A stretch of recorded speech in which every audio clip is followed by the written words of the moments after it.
Mais vous avez des trop beaux pulls. Je donne tout, hein, franchement. Moi, je montre pas en dessous du pull. Hein.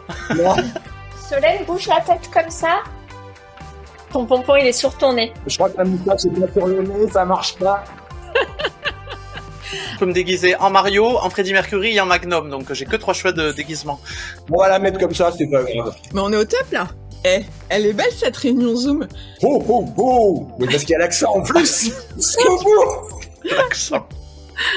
Bonjour à tous et bienvenue dans Génération Parents, le podcast qui décrypte l'éducation du 21e siècle. Je suis Solène Boquillon-Le Guaziou, fondatrice de Soft Kids et autrice du livre Préparez vos enfants au monde de demain. Chaque semaine, je vous propose de se retrouver avec mes invités autour des questions d'éducation et de parentalité du 21e siècle.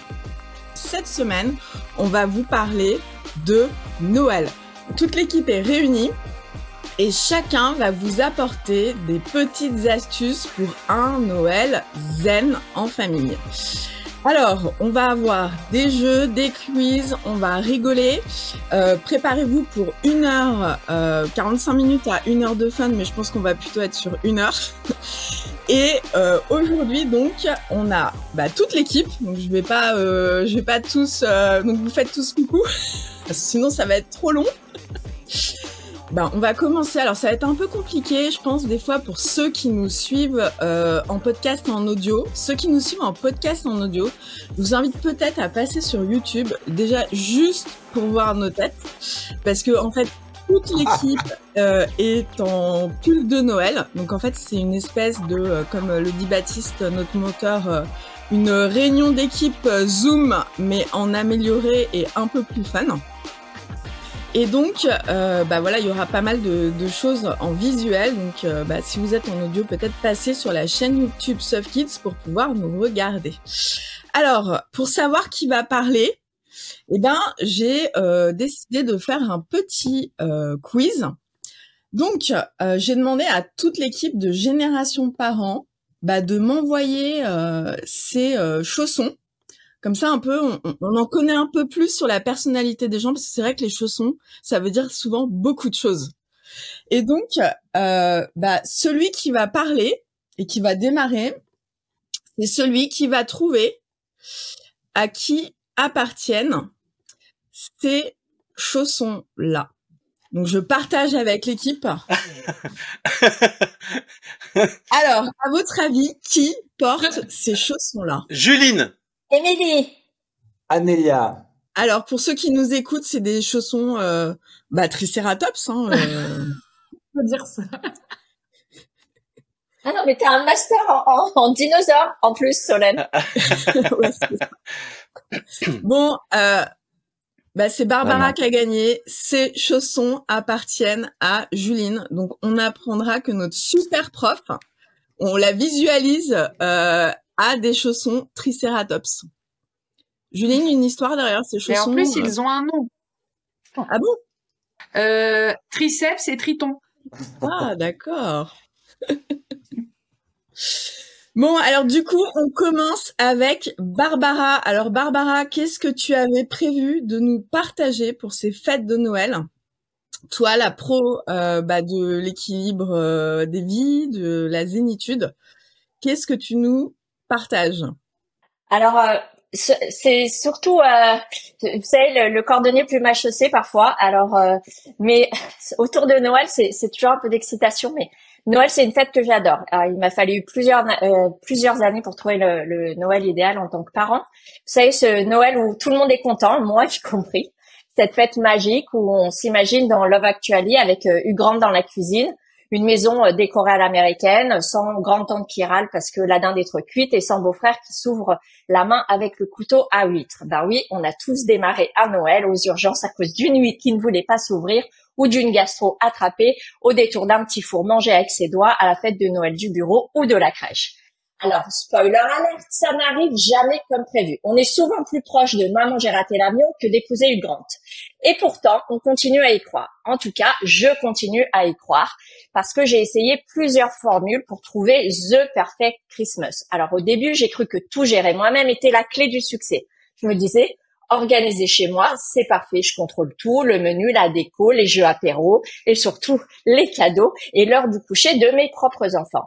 Mais voilà, après 3 jours à jongler entre la purée de marron, les cousins qui monopolisent le canapé et belle maman qui commente ma cuisson de dinde, j'étais prête à m'exiler. Et ben c'est d'ailleurs ce que j'ai fait. Expatriée aux États-Unis, je me suis dit waouh, Noël à 5 en cocooning, ça va être génial. Bon, spoiler alerte numéro 2, la version minimaliste ne marche pas sur les hystériques de l'organisation. C'est comme demander à un chef étoilé de cuisiner les pâtes instantanées. Techniquement, c'est possible, mais ça finit en crise existentielle devant la casserole. Alors, ce qui s'est passé dans la vraie vie, c'est que j'ai voulu compenser le fait de ne pas avoir de famille pour mes enfants. Alors, calendrier de l'Avent fait maison, décoration partout, biscuits de Noël en forme de reine, c'était simple. J'avais Pinterest dans la main gauche et mes rouleaux de PQ à décorer dans la main droite pendant 3 semaines. Résultat, j'arrivais à Noël complètement HS, mais plutôt plus heureuse que les années précédentes, car oui, même épuisée, la magie de Noël finit toujours par opérer. Noël, c'est une pause familiale incomparable et pour moi, le taux de câlin dépasse le taux de croissance du PIB chinois en pleine décennie dorée. Et pour moi, ça vaut tous les efforts du monde. Mais parlons sérieusement. Comment survivre au marathon de Noël sans finir sous la table? Alors moi, j'ai trouvé une parade géniale. Je ne fête jamais, au grand jamais, le 31 décembre. Entre Noël et Nouvel An, c'est mon repos obligatoire. Chocolat chaud, sieste de 2 heures, film de Noël en boucle, namasté de Noël sur mon tapis de yoga. Et si j'ai envie d'un vin chaud à 14 heures, je ne me gêne pas. Alors, mes astuces pour vous, génération parents, choisissez vos batailles. Numéro 1, ce n'est pas grave si les biscuits de Noël sont achetés et personne ne meurt si les serviettes en papier ne sont pas assorties. 2, ne retournez pas au boulot le 26 décembre. Si vous pouvez, donnez-vous quelques jours pour digérer la dinde et évacuer le stress. Et pour les conflits familiaux, là, je vous laisse gérer. Moi, je viens juste de rentrer en France, alors je vais éviter de transformer mon retour en guerre des clans. Allez, en attendant, prenez soin de vous, dansez dans votre cuisine et passez un merveilleux Noël. Merci Barbara. Alors moi, tout ce que tu as décrit là, ça m'a fait penser à hier là, sur Instagram là, j'ai pété un câble là parce que en fait, c'est quoi cette nouvelle mode là où on nous rajoute de la charge mentale à la charge mentale avec le lutin farceur quoi. Déjà, on a les sablés, les cadeaux, la déco, enfin voilà. Et là, mon fil Instagram a été inondé des lutins farceurs. Le nouveau truc, en plus, la charge mentale sur la charge mentale. Et donc c'est vrai que moi je trouve que c'est une période où on est hyper fatigué et je suis exactement comme toi. En fait, depuis que j'ai des enfants, je fais plus le réveillon parce que je suis trop crevée. Les autres, est-ce que vous avez des choses sur lesquelles vous voulez rebondir par rapport à la chronique de Barbara? Les lutins farceurs, moi je les ai pas dans mon feed, c'est quoi?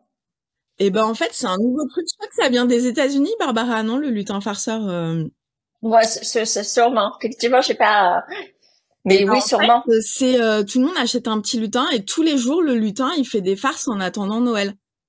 Et donc les parents, et je pense à 99% les mamans, se cassent la tête tous les jours à trouver une farce que le lutin farceur aurait fait pendant la nuit et que les enfants découvrent au réveil. Ça, si vous aviez l'habitude de dormir entre 2 et 3 du mat, en fait, non. Vous arrêtez. Il faut trouver les idées, etc. Enfin, tu vois, c'est le lutin farceur j'ai vu quelqu'un qui avait fait le lutin farceur a fait tomber de la farine partout par terre. Ouais, parce qu'en plus, faut nettoyer après, quoi. J'allais dire ça. En plus, faut nettoyer après. Super bonne idée. Mais j'en vois, moi, des vidéos, effectivement, sur TikTok de ça. Bon, j'ai pas d'enfant, donc l'algorithme, encore une fois, est aux fraises de TikTok, mais j'ai vu pas mal de vidéos, ouais. Bon, allez, on va passer à la deuxième chronique. Et donc, vous allez, celui qui parle, celui qui trouve à qui appartiennent ces magnifiques chaussons qu'on appelle des chaussons-chaussettes. Donc là, en fait, c'est des chaussons-chaussettes avec un énorme cœur. Pascal. Mika. Pascal. Mika. Mika, moi, je dirais. Pascal. Et oui, c'est les chaussons-chaussettes de Pascal, parce que bon, apparemment, Pascal ne porte pas de chaussons. Mais Non. non, mais les chaussons chaussettes, c'est une super invention, antidérapant évidemment. C'est hyper cocooning, il y a du cœur dessus, donc cœur, cœur, cœur, et puis on adore. Bon, bah, du coup, Mika, c'est parti pour la chronique jeux vidéo de Noël. Yes, alors juste, Solène, j'avais pas très bien compris la consigne, moi, comme d'habitude. Quand tu m'as dit c'est un numéro avec l'équipe permanente, je suis allé chez mon coiffeur, mais je viens de me rendre compte que c'était pas la thématique. En plus, ça fait un petit côté We are the world, we are the children, non, avec le casque.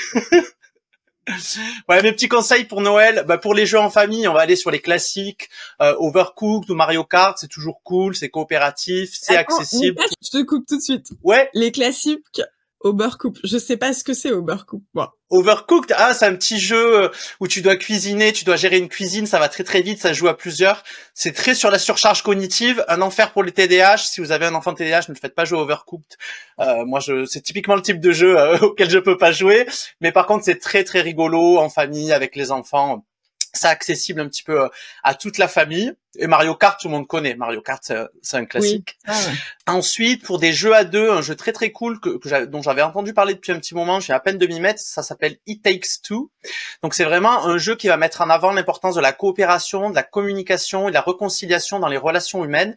En fait, vous incarnez un couple de parents transformés en petites figurines par leur petite fille parce qu'en fait, ils annoncent qu'ils vont divorcer.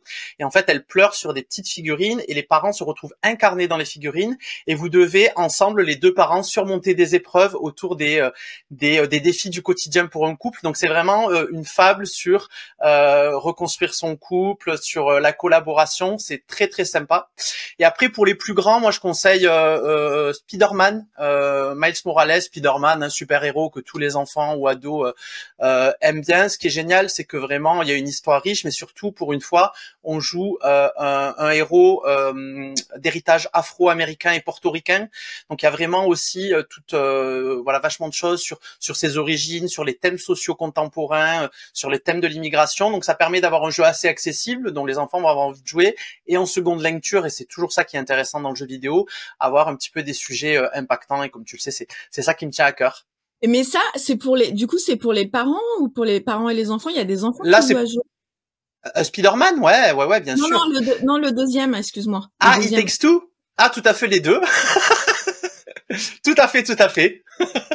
Non, oui, c'est vraiment un jeu de plateforme en fait, mais par exemple, il y a tout un niveau autour de l'aspirateur. L'introduction du niveau, c'est l'aspirateur qui râle parce que le mari l'utilisait pour aspirer n'importe quoi. Il a promis qu'il le réparait, il a jamais réparé. Donc en fait, ils mettent en situation sur des petits conflits d'histoire de couple. En fait, on va se rendre compte au fur et à mesure que c'est des petits détails un peu débiles sur lesquels on se prend la tête comme ça. Et vraiment, l'idée, c'est le couple qui va se reconstruire à travers des épreuves de la vie quotidienne. Donc c'est une super fable à la fois pour les parents et pour les enfants. Et alors, question aussi pour les parents, parce que en fait, là, c'est assez nouveau. Enfin, je sais pas si c'est assez nouveau, mais bon, peut-être que je suis trop vieille et que j'étais déconnectée. Mais les enfants, ils commencent à demander sur leur liste de Noël de l'argent virtuel pour les jeux vidéo, etc. Est-ce que tu peux expliquer un petit peu comment ça marche, ça? Ouais, généralement sur Fortnite, pas, j'imagine. Ouais, c'est souvent. Même moi, mon neveu, il demande des Roblox, des Roblox. Ouais, alors Roblox, ouais. Ouais. Mais alors, il faut faire juste attention. Après, c'est vous en tant que parent de voir. Déjà, faut vérifier pourquoi il fait cet argent. La plupart du temps, sur les jeux comme Fortnite ou quoi, ça va être pour ce qu'on appelle des cosmétiques. Donc, ça va vraiment être différents éléments de customisation pour le personnage. Donc, des tenues, des déguisements. Donc, c'est assez fun. Voilà, faut quand même faire attention au prix. Donc, ça reste quelque chose d'assez soft. Mais effectivement, je trouve ça peut-être problématique de les habituer à dépenser de l'argent déjà dans les jeux vidéo aussi jeunes, parce que ça peut être un vrai piège, et il y a vraiment des personnes qui deviennent accro à ça. Personnellement, j'ai dépensé beaucoup d'argent sur pas mal de jeux, sur des Overwatch ou des Hearthstone, et je pense que si déjà très tôt on commence à les mettre un petit peu dans cette boucle, et les jeux font tout pour vous faire dépenser de l'argent, ce qu'on appelle les jeux free to play, donc c'est des jeux qui sont à la base gratuits, donc comme Fortnite, mais en fait ils créent plein de systèmes derrière pour que les gens aillent dépenser de l'argent.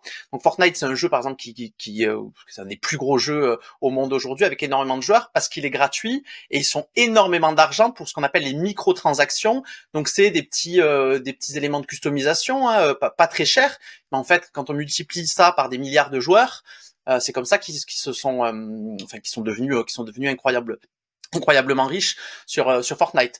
Donc ouais, faut peut-être faire attention à c'est toujours pareil, après c'est comme dans la vie le rapport à l'argent et tout ça, mais on rentre un petit peu dans des systèmes de dark weeks où vraiment on va jouer sur les systèmes de récompense au niveau cognitif et engager les joueurs et les joueuses sur des systèmes comme ça qui sont quand même pas hyper sains. Bon, allez, on passe à la chronique suivante. Donc, qui va trouver à qui appartiennent ces magnifiques chaussons jaunes moutarde? Ouh. Bon, ça doit être confort, ça aussi. Amélia. Amélia, ouais.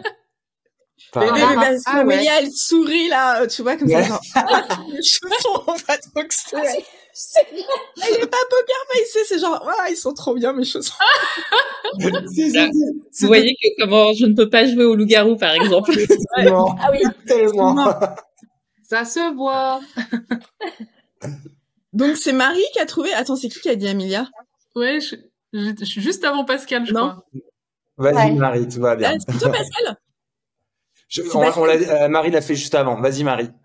Bon, allez, c'est parti, Marie, on t'écoute pour un Noël développement durable. Dédé? Pas Je facile. voulais, Hein. juste, je fais une parenthèse, je voulais que Marie, elle parle du sapin, mais elle m'a dit que c'était trop polémique. Non, j'ai dit qu'il n'y avait pas de solution. En gros, il n'y a rien qui est vraiment bien. Mais on pourra Non, mais en parler attends, si vous moi, voulez. Mon sapin, parce que moi, je suis team chauffage au sol, donc enfin, quand t'achètes un sapin normal, t'as plus d'épines au bout de 3 jours. Et donc, je disais à mon mari, là, j'ai fait le sapin ce week-end, ça fait 15 ans que j'utilise le même sapin. Bah, Si moi c'est pas aussi, du Dédé, coup, ça, le magnifique sapin que vous avez derrière moi, il a 20 ans. bah, tu Ouais, vois, moi, ça fait 20 ans aussi que j'ai le même, ouais. bah voilà. Donc bon, voilà, Oui, c'était effectivement. parenthèse, on a quand même réussi à parler du sapin alors que Absolument. Marie. Bon, du coup, moi, je m'étais dit qu'effectivement, Noël et développement durable, c'est un peu chaud parce que, je sais pas, lever le doigt celui qui n'a pas encore ni cherché ni acheté un cadeau de Noël pour cette année.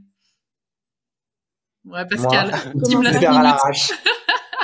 Bon, en tout cas, les médias, le marketing, la pression familiale parfois depuis un mois sur quels sont les cadeaux qu'il faut offrir aux enfants, tout semble nous plonger depuis déjà plusieurs semaines dans l'ambiance des fêtes de fin d'année. C'est vrai que pour des personnes qui sont un peu sensibles à l'avenir de notre planète, cette période, elle est souvent un peu too much, quoi. Je suis sûre que vous êtes vous-même en quête d'idées pour gâter soit vos enfants, vos neveux, nièces, sans tomber dans cette logique un peu du toujours plus et de la montagne de cadeaux sous le sapin. Et donc du coup, je voulais vous proposer de vous partager quelques petits conseils sur le sujet. Déjà un chiffre juste pour qu'on soit tous sur un pied d'égalité sur la connaissance de ce sujet-là. Il y a 75% des jouets aujourd'hui qui sont vendus en France qui viennent d'Asie, surtout de Chine, et produits dans des conditions souvent déplorables. Et on offre en gros à nos enfants en moyenne 16 jouets par Noël. Et il y a une étude qui avait été menée qui montrait qu'en fait, si on offrait 4 jouets au lieu de 16, les enfants s'y intéresseraient 2 fois plus longtemps et trouveraient 63% plus de façons de les utiliser. Au final, on est aussi dans une société un peu de surconsommation où on a envie d'offrir beaucoup, mais c'est pas sûr que ce soit vraiment ce qui soit le mieux pour nos enfants.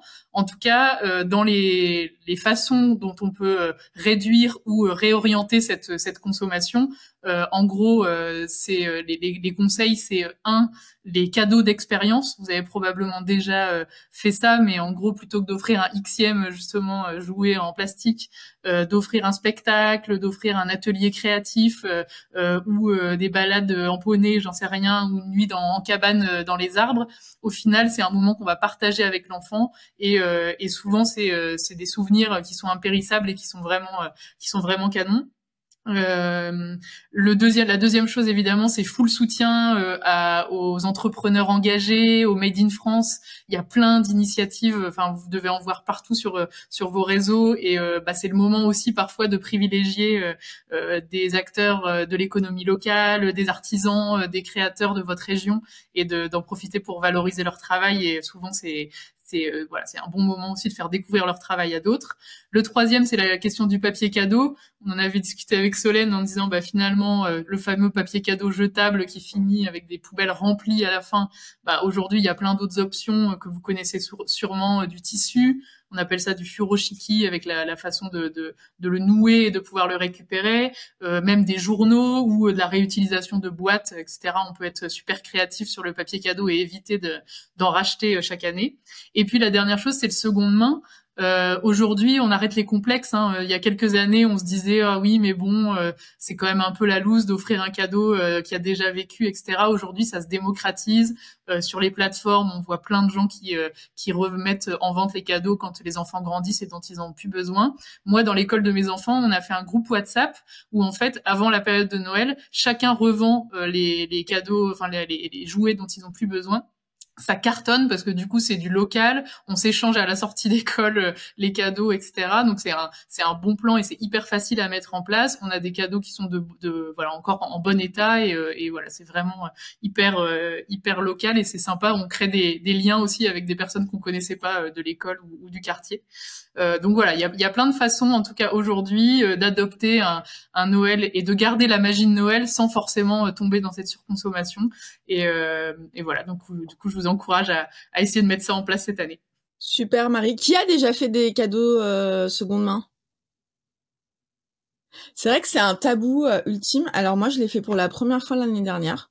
J'ai acheté sur Celency là, qui fait c'est de la brocante en fait un peu. J'ai acheté de la vaisselle et les gens à qui je l'ai offert étaient ravis. Mais c'est vrai que pendant des années, acheter un truc seconde main, c'était un peu vu comme du cheap, quoi. Donc c'est un peu compliqué. Bon, Sophie nous a rejoint. Coucou Sophie. Mais oui. Hello. Salut Sophie. La retardataire, toutes mes excuses. Oui, Pascal, excuse-moi, je t'ai coupé, tu disais? Non, j'allais dire une petite astuce, moi, que je partage par rapport à ce qu'a dit Marie sur le côté 16 cadeaux en moyenne et que du coup, en fait, il n'y a pas tant de plaisir que ça pour l'enfant. Moi, ce que je fais, c'est juste après Noël, je rembarque un certain nombre de cadeaux que je mets, tu vois, dans un placard et que je ressors au fur et à mesure de l'année pour que le plaisir soit un peu plus durable. Ouais, moi aussi j'ai fait ça. Et nous on fait des thèmes. En fait, on fait thème par Noël. Ça, on fait seconde main, woman owner. Cette année c'est Made in France. On essaye le maximum. Enfin voilà, on se donne des petits objectifs. Mais mon préféré c'était woman made. Ça, tu vois, toutes on achetait que dans des boîtes qui étaient owned par des femmes et c'était l'année de premières élections de Trump. Disclaimer. On dirait pas plus. Bon. Alors là, en fait, on voit, je donne un indice. C'est quelqu'un qui est hyper préparé puisqu'en fait, les cadeaux de Noël sont déjà achetés. Wow. Barbara, moi, je dirais. Je sais pas. Non. Émilie? Ah ouais, Barbara. Non, Sophie?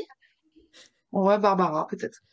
Bon, allez, Pascal, c'est à ton tour de faire ta chronique. C'était bien, c'était Barbara. bon. Ouais. Magie de Noël. Ho, ho, ho. Après des années à me faire du mal au bidou en passant par les cheminées, bye bye Summer Buddy, j'ai décidé d'aller apporter du bonheur dans des lieux un peu plus faciles d'accès. Et comme 83% des salariés sont des parents, gros malin que je suis, j'ai décidé d'aller dans les entreprises. C'est là que je pouvais voir le plus de familles. Et là, j'ai découvert des lieux où il n'y avait pas d'enfants. Quel calme! Il n'y avait que des adultes. Quel calme. Mais Noël, ce n'est pas le calme. Noël, c'est la joie. Noël, c'est les rires. Alors, hop, j'ai cherché des idées dans ma barbe pour y remédier à ce problème. Et en regardant par la fenêtre de mon chalet au pôle Nord, je me suis endormi devant les arbres de la forêt. Les arbres de la forêt. Mais en voilà une idée. Je vais créer le concept des arbres de Noël en entreprise. Ah, la magie de Noël! Après la Seconde Guerre mondiale, nous sommes en pleine période des 30 Glorieuses. L'économie tourne à plein régime, les entreprises se structurent et les comités d'entreprise se multiplient. Et ils reprennent ma bonne idée des arbres de Noël. L'objectif, favoriser le bien-être des salariés et de leurs familles en organisant des événements festifs. On distribuait alors des cadeaux et on regardait des spectacles de fin d'année. Mais ne vous fiez pas à mes airs de vieux monsieur. J'aime pivoter et faire des pas de côté. J'aime penser à des side projects pour ne pas friser le bore-out. Alors, après avoir scalé mon arbre de Noël et l'avoir transformé en véritable produit vache à lait, j'ai décidé de twister un petit peu notre beau vieil arbre de Noël et d'innover.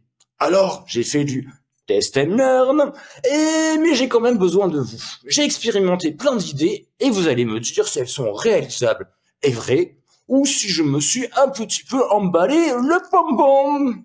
Je ne sais pas pourquoi cet accent. Vous avez compris la règle. Vous avez compris la règle. Je vais vous raconter des anecdotes et des histoires de festivités de Noël en entreprise et donc vous allez me dire si elles sont vraies ou pas. Ok, c'est parti, j'ai besoin de vous. Un événement de Noël où les enfants des collaborateurs sont invités à participer. L'entreprise crée des espaces dédiés aux enfants avec des activités adaptées, ce qui permet aux parents de passer du temps de qualité avec leur famille tout en célébrant avec leurs collègues. Vrai ou faux? Faux. Vrai. Mais c'est vrai, c'est un assureur, c'est Alan qui a mis ça en place. Deuxième petite histoire. Dans une grande entreprise française, un arbre de Noël devait être installé dans l'atrium principal. Ça ne tient plus du tout. Dans l'atrium principal. Le responsable des festivités avait décidé d'opter pour un arbre artificiel, pas bien, géant, sans réaliser que sa hauteur dépassait la hauteur sous plafond de l'atrium. Résultat, une fois l'arbre monté, il touchait le plafond, ce qui empêchait d'ajouter l'étoile de Noël au sommet. Après des tentatives infructueuses, pour ajuster la taille de l'arbre, la solution a été trouvée. De suspendre l'étoile au plafond avec des câbles, donnant ainsi l'illusion qu'elle flottait au-dessus de l'arbre comme par magie. Ce détail a beaucoup fait rire les collaboratrices et collaborateurs, et l'arbre est resté célèbre dans l'entreprise pendant des années. Vrai ou faux? Vrai. Vrai. Vrai. Eh ben, c'est faux! C'est faux tout de même! Allez, une autre histoire. Quelle histoire pour ça. Quelle histoire. Inventée, t'imagines. Encore, allez, une autre histoire, et tiens, encore une histoire de taille. Oh, la lourdeur de la vanne. Et il y a quelques années, lors de la fête de Noël de l'entreprise, le sapin de Noël avait été décoré de manière peu conventionnelle. En raison d'un malentendu dans la commande, le sapin livré était beaucoup plus petit que prévu. Plutôt que de paniquer, l'entreprise a décidé de jouer avec la situation et de créer un petit événement autour de ce petit sapin. Ils ont organisé un concours de décoration de sapin où les collaboratrices et collaborateurs ont rivalisé d'imagination pour en faire de plus beaux des petits sapins. Ce moment de convivialité a renforcé les liens et apporté une bonne dose d'humour au sein de l'équipe. Vrai ou faux? Vrai. Vrai. Faux. Vrai. Eh bien, c'est vrai, pas tout à fait vérifié, c'est une petite légende urbaine, donc on ne sait pas si c'est vrai, mais ça s'est passé apparemment chez L'Oréal. Allez, dans une entreprise, chaque enfant devait apporter un jouet à donner à un enfant dont la famille était en difficulté. Lors de cet atelier, il remet le jeu en état si besoin, fait un joli paquet cadeau et surtout écrit une carte de Noël au futur propriétaire du jouet. Cette opération peut aussi se faire en partenariat avec une association. Vrai ou faux? Vrai. Vrai. Vrai. Vrai. Farceur que je suis, c'était un piège, puisque c'est vrai et faux. En fait, c'est un vrai projet, mais qui n'a pas été déployé en entreprise. C'est un projet, petit instant promo, c'est un projet qui a été proposé par Estelle Roulin de la Caravane, qui propose toute l'année des super crédits, des Kids Day qui sont super cool. Et donc, ça avait été proposé en entreprise, mais finalement pas déployé. Allez, un petit dernier pour la route, avant de repartir au pôle Nord. Une entreprise organise des ateliers de décoration en famille où les collaborateurs et leurs enfants fabriquent des ornements à partir de matériaux recyclés. Cela favorise à la fois le lien parent-enfant, c'est sensibiliser l'éco-responsabilité en entreprise. Vrai ou faux? Vrai. Vrai. Vrai. C'est vrai. Et c'est l'entreprise de la banque, le BNP Paribas, qui a mis en place cette initiative. Bravo et merci mes petits lutins de Noël, vous m'avez bien aidé. Grâce à vous, je vais pouvoir encore faire vivre l'esprit de Noël dans les entreprises pendant longtemps. Et pour ma part, avant de repartir au pôle Nord avec mon traîneau, je vais écouter cet épisode des Générations Parents pour m'inspirer et trouver plein de nouvelles idées pour mes arbres de Noël pour l'année prochaine. et voir encore et encore plein d'étoiles dans les yeux des petits comme des grands. Merci Père Noël. Merci Papa Noël de la Canebière.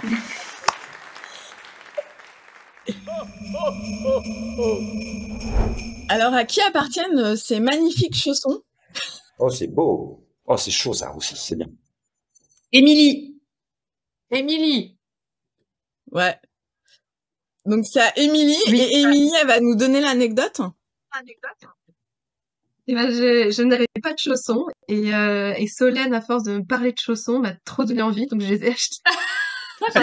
J'ai consommé. Oh, c'est la Voilà. magie de Noël. On a fait consommer Émilie. Et je me suis fait plaisir avec des gros chaussons. Voilà. On va pouvoir envoyer une photo à Solène. Ils sont trop beaux.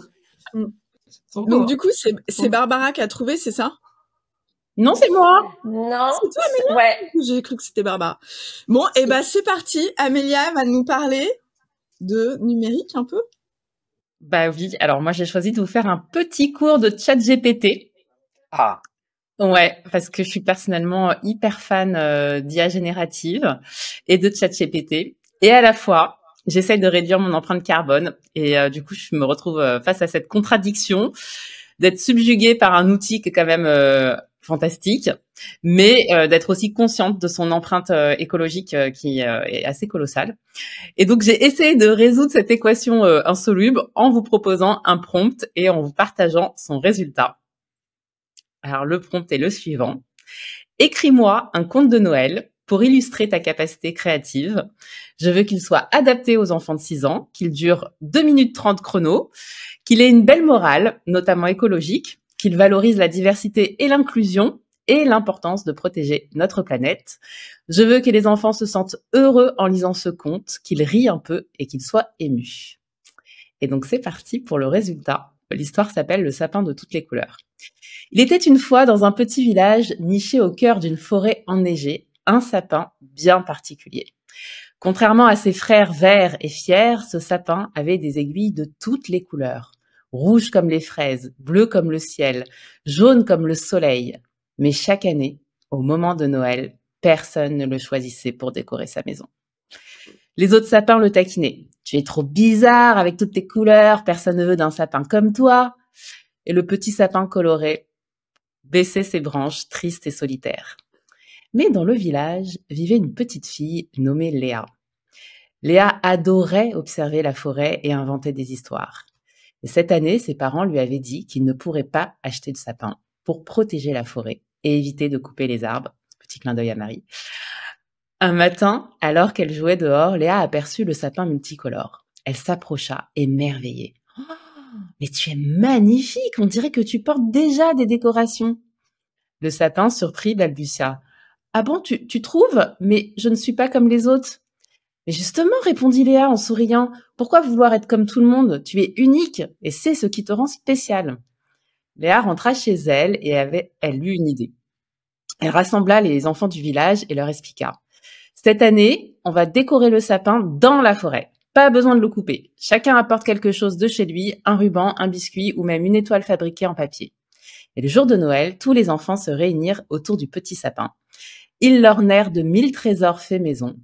Et le sapin resplendissant scintillait encore plus fort sous la neige. Les adultes, touchés par l'enthousiasme des enfants, les rejoignirent en chantant des chansons. Et pour la première fois, le sapin se sentit aimé. Il se redressa fièrement et chuchota.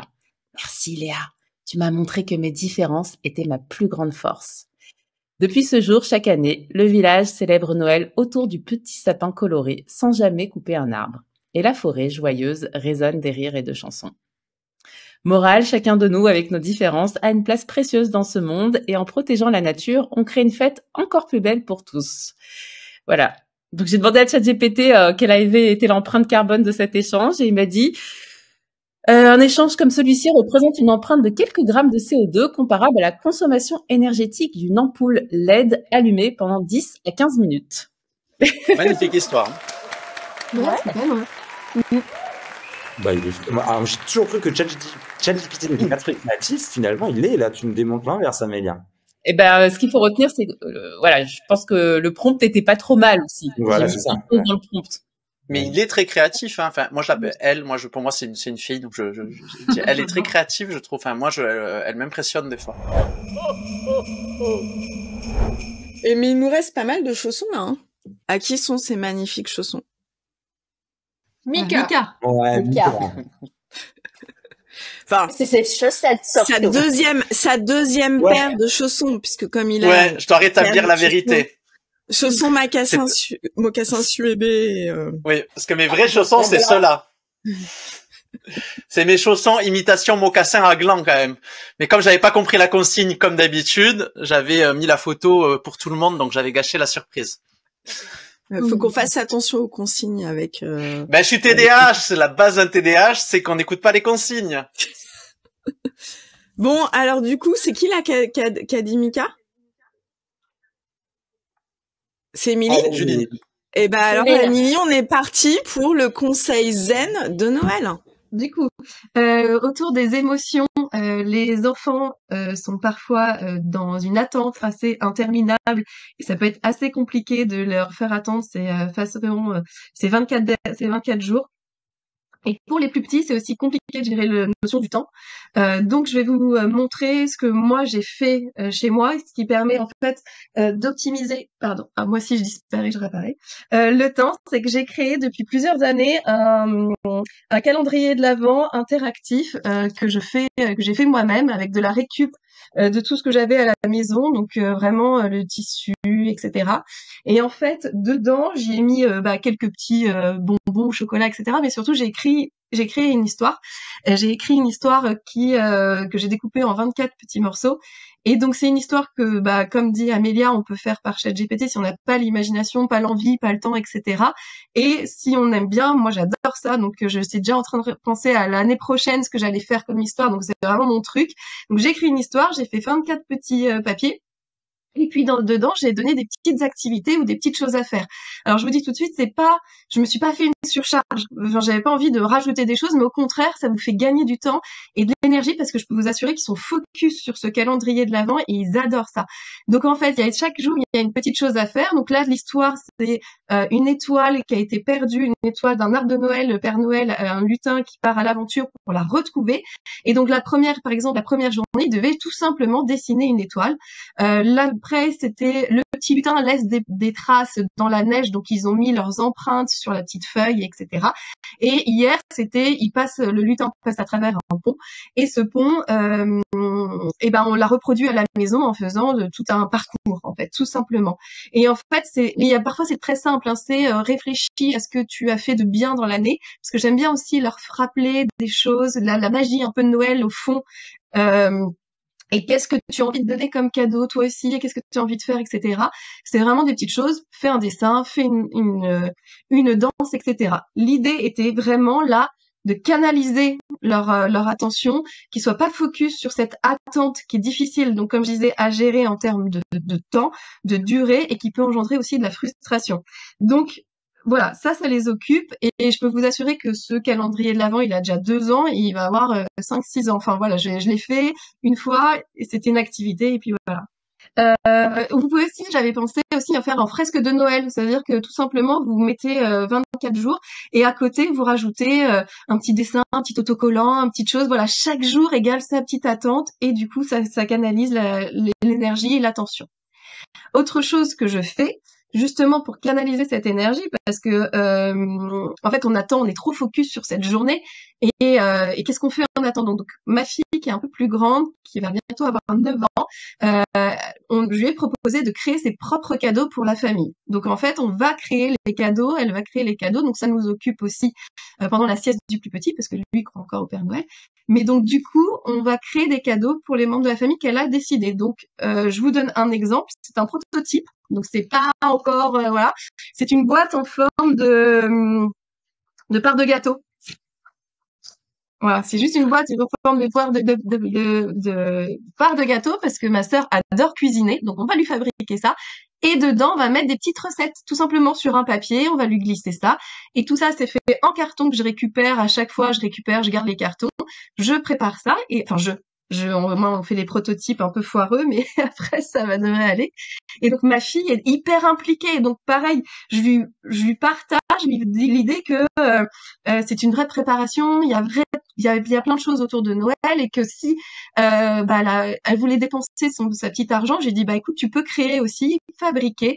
Et donc, pareil, on canalise l'énergie, on les implique et ça permet du coup de tout le monde est dans une espèce d'énergie. C'est canon, on adore. Ouais, c'est génial.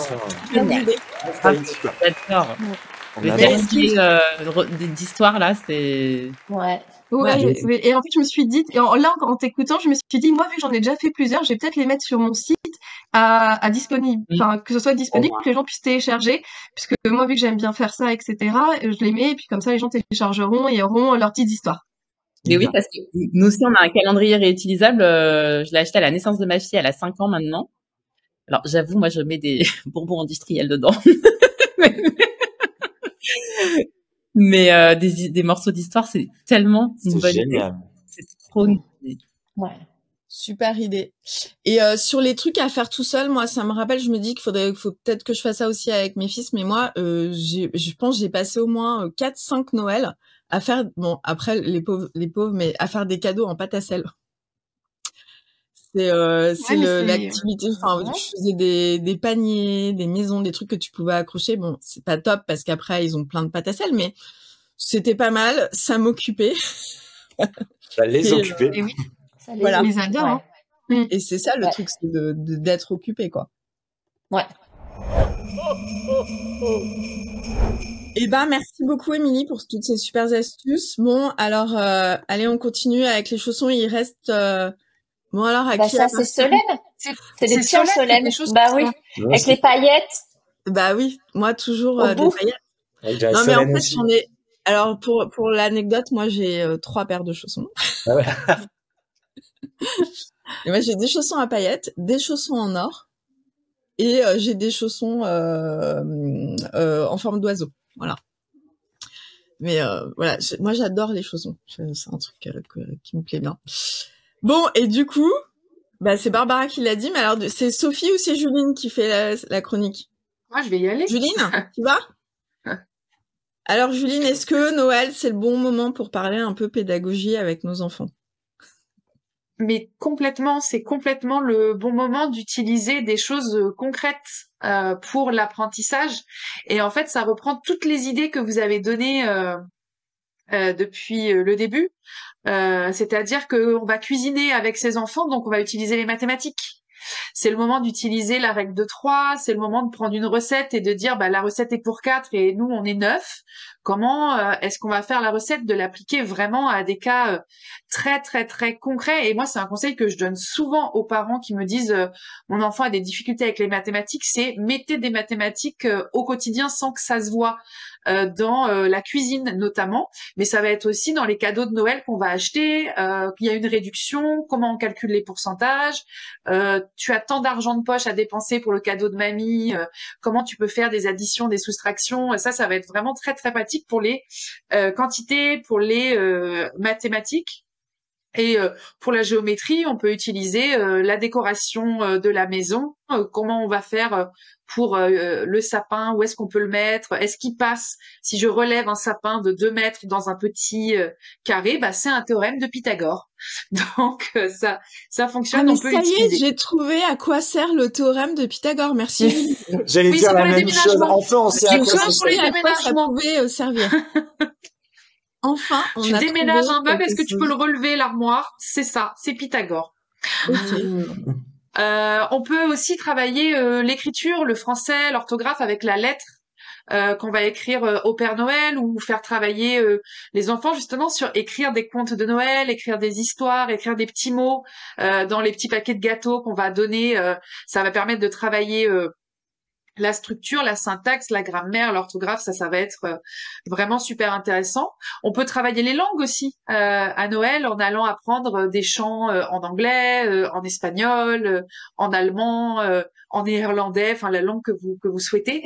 On peut totalement travailler également les langues avec ça, et puis toutes les histoires de Noël, les films de Noël, on peut les regarder en anglais avec les sous-titres. Ça va être vraiment très très très intéressant. Moi, je pense aussi qu'on peut l'utiliser pour les sciences, sur des recettes, sur la physique, sur l'électricité, si on calcule comment on va faire son montage pour toutes ces décorations, toutes les lumières de Noël, qu'est-ce qu'on monte comme circuit électrique. Enfin, vraiment, on peut trouver beaucoup, beaucoup, beaucoup d'applications scolaires avec le thème de Noël. Et d'ailleurs, les enseignants l'utilisent beaucoup, beaucoup dans les classes avec des thèmes différents sur les calendriers de l'Avent, avec moi, personnellement, j'enseignais l'histoire et la géographie. Je faisais des énigmes du jour, tous les jours, pendant le mois de décembre. Et l'élève qui remportait l'énigme du jour, avait le droit d'ouvrir la case du calendrier de l'Avent avec un petit chocolat de Noël. Et en plus, comme je travaillais dans un CFA de chocolatier, on avait des chocolats qui étaient faits par les élèves, par les apprentis.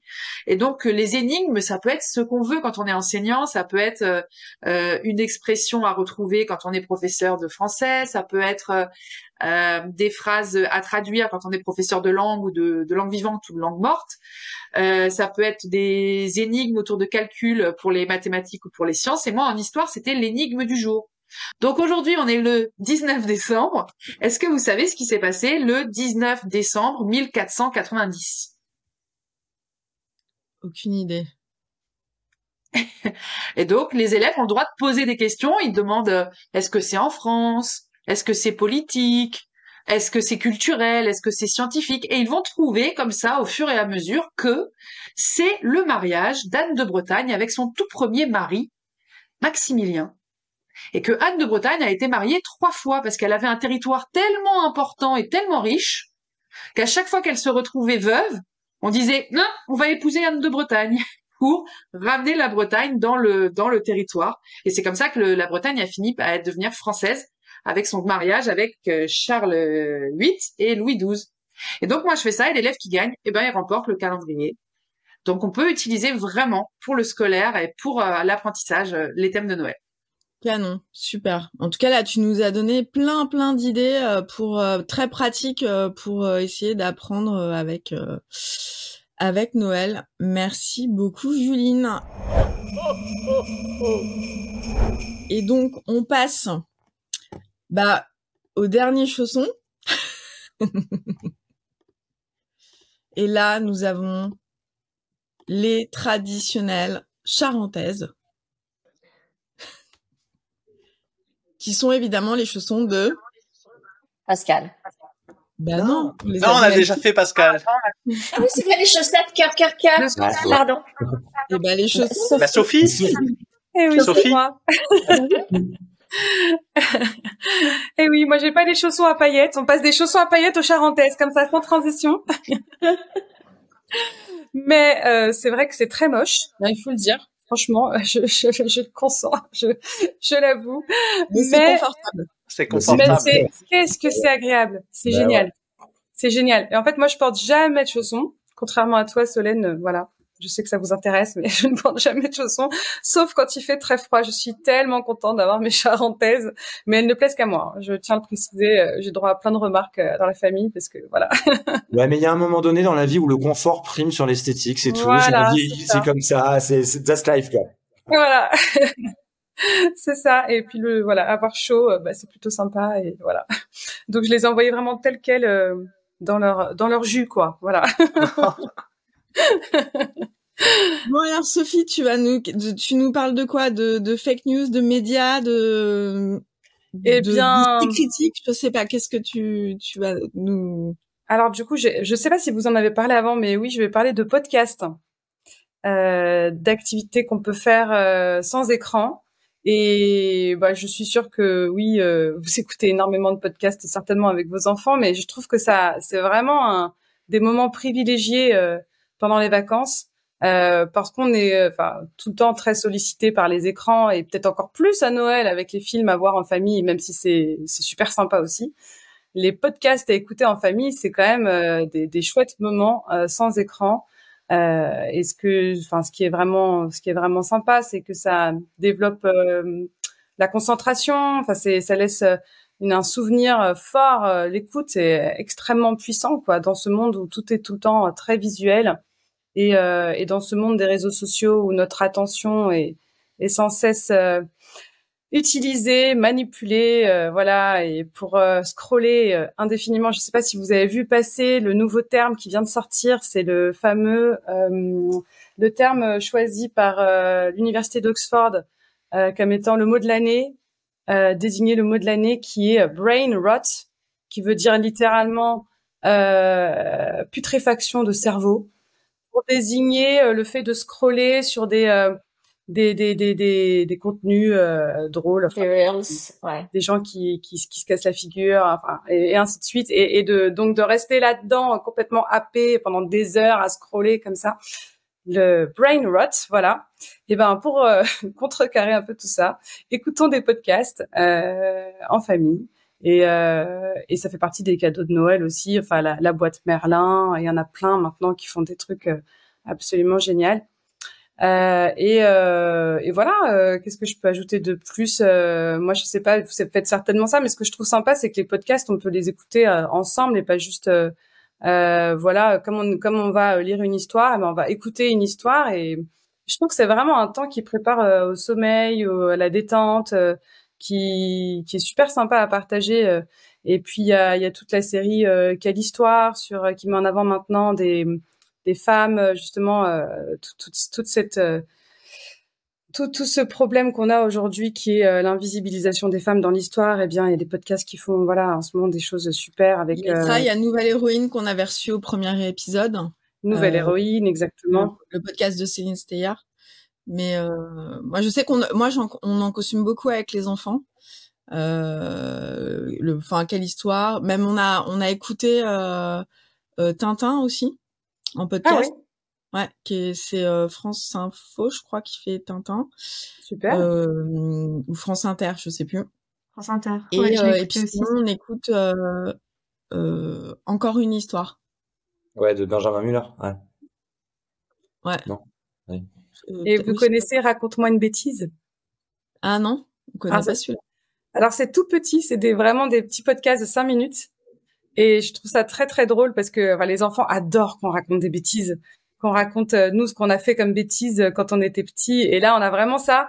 Et vraiment ils sont très très fans. Enfin en tout cas chez moi les enfants adorent les bêtises, les histoires de bêtises.